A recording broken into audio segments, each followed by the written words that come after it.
This is Tim Bryce with my column titled Tunnel Vision. Back before I was married and lived up north, I had a good friend who I would pal around with. We were somewhat of a Mutt and Jeff team whereby I was the tall one and my friend was the short one. Nevertheless, he came over to visit my condo one day, and as we were leaving, he happened to notice a light switch in my patio area. It was daytime, and he went over to see what the switch was used for. He turned it on and off several times, but couldn't see what it was doing.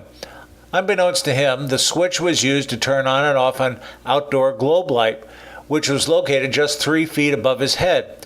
But from where he was standing, he couldn't see anything. To me, who was standing about 10 feet away, it was all rather comical as I watched the light above his head turn on and off several times, while my friend grew more exasperated with the switch. I suggested we change places, and I turned on the switch whereby my friend could finally see the light. I tend to call this phenomenon tunnel vision, and I sure seem to run into a lot of people these days who suffer from it.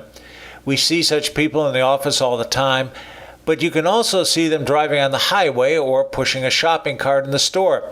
People who are totally absorbed with what they are doing and are oblivious to everything else around them. It's one thing to be focused on the task at hand, but every now and then you have to step back and see what you are really doing. I don't think there are enough people who see the big picture and are absorbed with their own piece of the puzzle. You see this a lot in business, particularly among clerks and IT people who are obsessed with minutiae and lose sight of the fact that all of their energy should be geared elsewhere, such as promoting sales and servicing customers. I used to blame this on the personal prioritization skills of people, but I think it goes beyond this. For example, even when you point out the big picture to some people, they will continue to keep flipping the switch like my friend did. This leads me to believe there are certain types of people who are incapable of seeing the big picture and prefer operating with blinders on.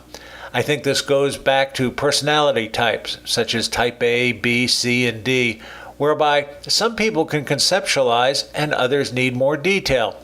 To illustrate, it is fairly easy for me to read a set of blueprints or artist renderings to conceptualize how a building or product will look. However, I know a lot of people who cannot assimilate in this regards and require a physical model in order to understand how something will look. However, I believe we have more detailists out there than we have conceptualists. I primarily work in the information technology world and have met more than my share of people who are so fixated with a problem that they overlook the obvious solution. This is a situation where it is helpful to have a second set of eyes look over your shoulder who is more likely to see the problem. Interestingly, people resist having others look over their work due to pride or arrogance. Nonetheless, we need more people to be able to take a step back and look at the big picture. I would use the word global, but that's a $3 word that has been overused enough.